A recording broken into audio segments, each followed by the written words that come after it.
Hi, welcome to some project ideas using some 2.5-inch strips. So I'm Susan Clare, the Gourmet Quilter, and there's more information on the website GourmetQuilter.com about the projects that I'm running this year. So this is a 20-day project. We're running 20 ideas and we are up to idea number 11. How amazing is that? We've been having a lot of fun with these 2.5-inch strips, and so today I'm going to show you how to make a table runner. Very simple, just so straightforward strips, but we've got this little surprise little bit in there as well. So I thought I'd show you how to do that. I kind of like these colours. I've done a similar colour right through, but I've got dots at this end, I've got stripes at this end.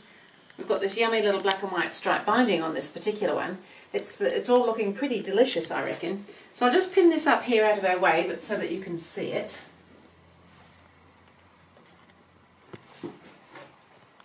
And so we've got this sort of diagonal thing happening here.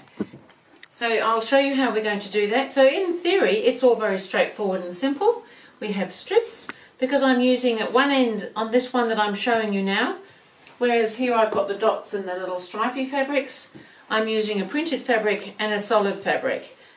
So where my little dots are, I've got the solid.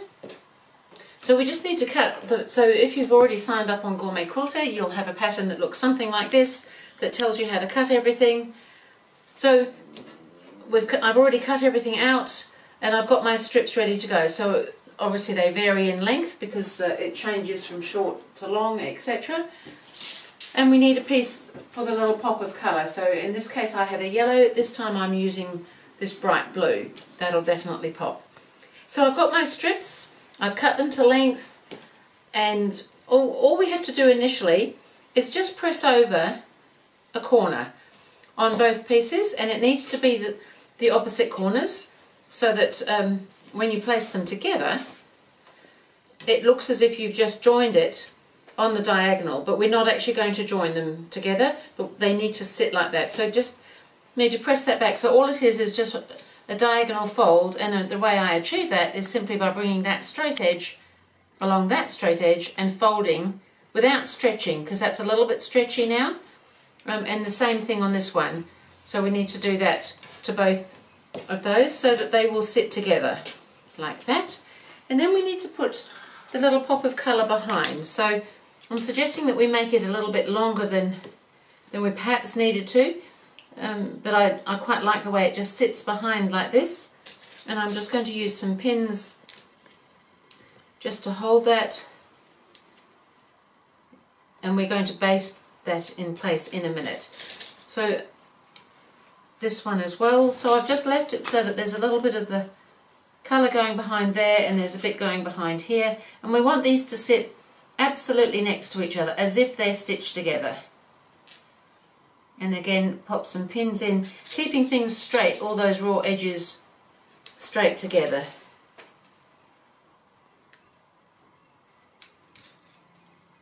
And it's kind of fun. These little strips of fabric. It's amazing what you can turn a strip of fabric into. So I've got that all pinned now. I've got my colour placed behind. So all the strips are done the same way. They're just cut different lengths. So the technique is exactly the same, just a different length. So I'm just going to go to the machine and just baste that. So I just want to stitch it maybe about 1/8 of an inch in, and I want to make sure those edges absolutely stay together where I'm sewing them.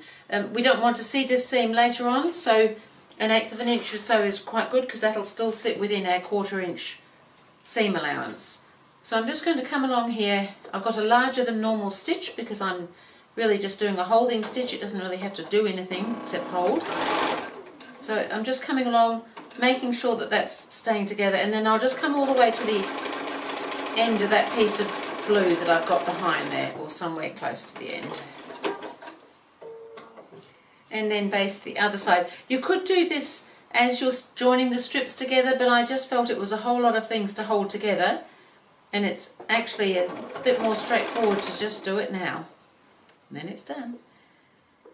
So I'm just making sure, and I'm just using the pin to keep manoeuvring that little point, just to keep it together, so as I come up to there, then I can pull that pin out of the way, and that's sitting together really nicely.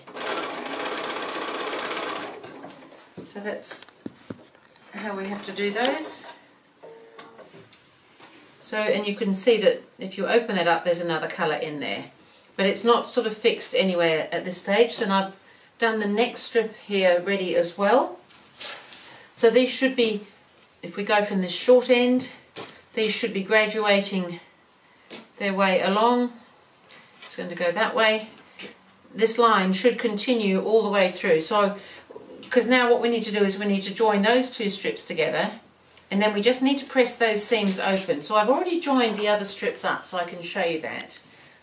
So these are the rest of my table runner here. So this one is going to go on here, and by the time that's joined in, that seam will line up, and the same with this one as well. So these will kind of be down there, but the seam. So what we're after is a diagonal line to do it the way I've done it, to have this that runs all the way through and they all match at the seams, which is pretty exciting. And then on the back, so we've got these little splashes of blue in there, and then I've just pressed all the seams open, and that's just mostly because of this area where we're going to be doing the little fiddly turn back. It's just better if that's sitting flatter. So I'll go ahead and just join these two seams. So I've got to put those two together and then that onto there and press the seams open, and then I'll show you how I'm going to quilt it, because really that's all we can do at the moment to make the top, and then we quilt it, and then we do the other little fun stuff. All my strips together, I've got my little diagonal line working nicely across there, and there's that yummy blue colour just ready to pop out in there.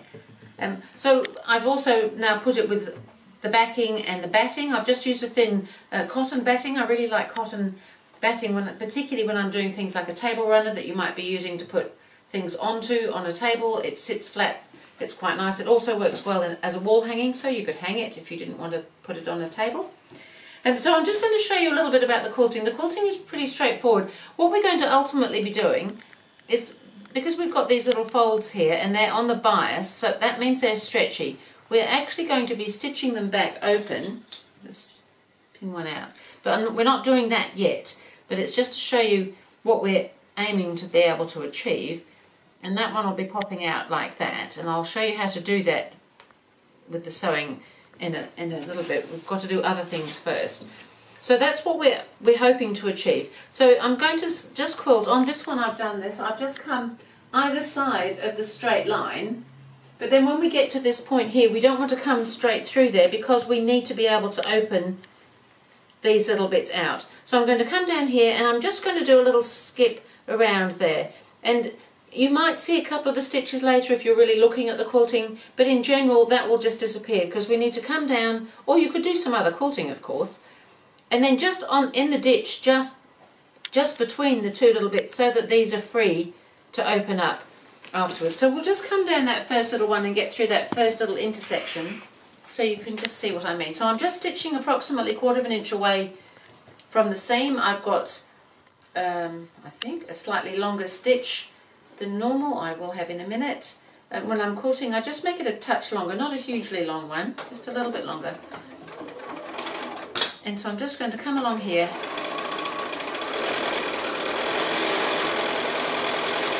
I'm just running the edge of the foot along my seam there. And then when I get up here, I'm just going to stop probably 1/4 inch before we get to that little fold. And I'm just going to turn that and then stitch into that ditch there. Then come along the ditch between the two little separate bits there. And then I'm just going to, and just past, about a 1/4 inch past, and then I'm just going to come out back onto my 1/4 inch line again. And it looks a little bit strange, but by the time we've done all these little turn backs, that actually, it doesn't really show, it just disappears. And so now I just need to go all the way down to the other end, and then which I'll do, but then I'll come back and I'll just show you the other side because we're going in a slightly different direction. So I'll keep going with this and come back and show you that in just a minute. So I'm just coming down this second side now, just because we're kind of approaching from a slightly different angle, but it's not really much different. We're going to just come to about 1/4 inch beforehand, and we're going to skip straight across onto that ditch. So it's kind of in reverse of what we did on the other one. We did a straight across here,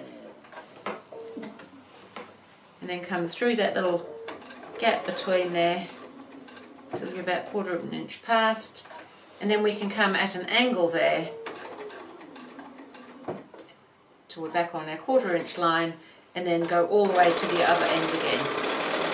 So it's just a matter of manoeuvring round so that we can access these little points later on.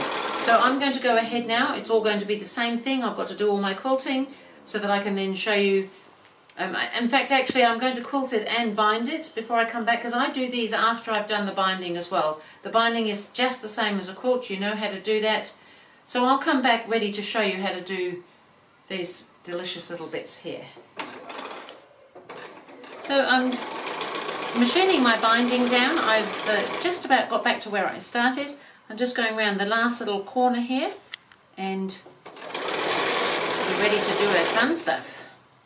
So when I'm just coming on, so I'm stitching down onto the front, I machined it onto the back first. Just got to miter that little corner in there.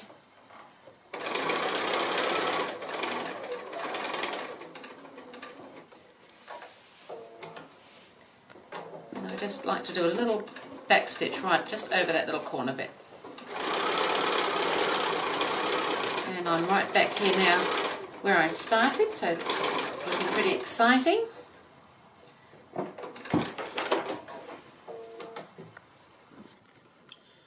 And snip off my threads there. So that's looking pretty good. However, we've got this little bit of a gap going on here, so we really do need to do something with that. So the reason I do the binding before I do this, you can do all of this earlier, and certainly this particular technique is used for other types of designs and things. I just felt that it needed the straight stitching to stabilise everything, keep everything sort of on track. And then if the binding's done, then we can really deal with these ends with or without the binding. We don't have to worry that we're going to be going over it with the edge of the binding and things like that. So it just seemed like a good option to me to do it that way. So I'm going to do this as I go. You can go ahead and you could pin them open if you wanted to. I'm going to actually roll them back as I stitch. So I'm just going to start right up here at the binding, and I'm going to just, and it doesn't matter, I don't think it's a problem if it goes just onto the binding there. And you just want to scoop it round. So it's because this is on the bias, it's quite stretchy, so it should scoop fairly evenly both sides. But we're just going to come down one side and we can go all the way down, and then we can turn around and come all the way back. So it's pretty much all done in one go now. So I'm just going to start here.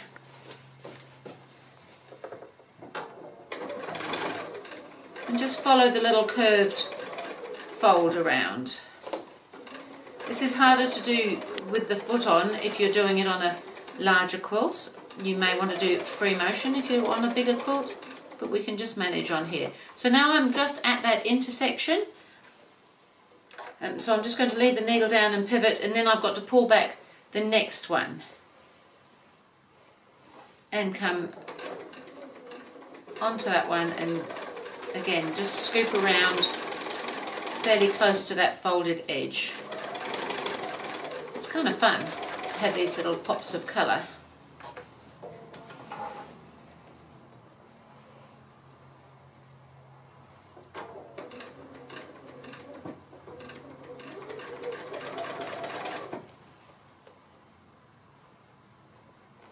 As I said, you could pin those down. I just know that I would get attacked by the pins.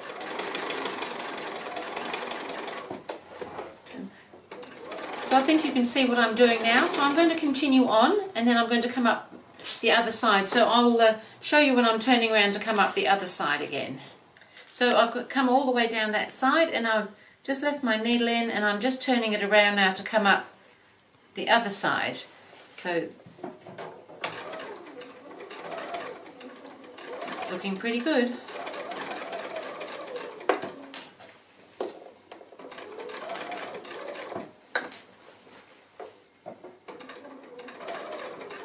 And it's really just the same process. I just thought you might like to just see that all I do is turn around and come back the other way. So I'm on to the next one now.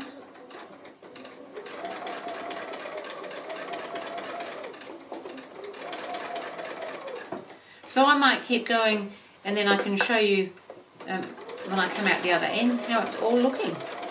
So I finished doing my little turnbacks and I'm really excited with that little pop of blue. I think that's come up really nicely. I'm thrilled that I've used some of the solid colours. I was getting a little collection of strips of solids and I thought, oh, it's time to use those. So I'm really pleased that they've gone in. You could do different quilting, you could do other quilting on the back. You do see the little bit of skedaddling around that we do there, but for me that's not a problem. I'm not actually usually looking at the back.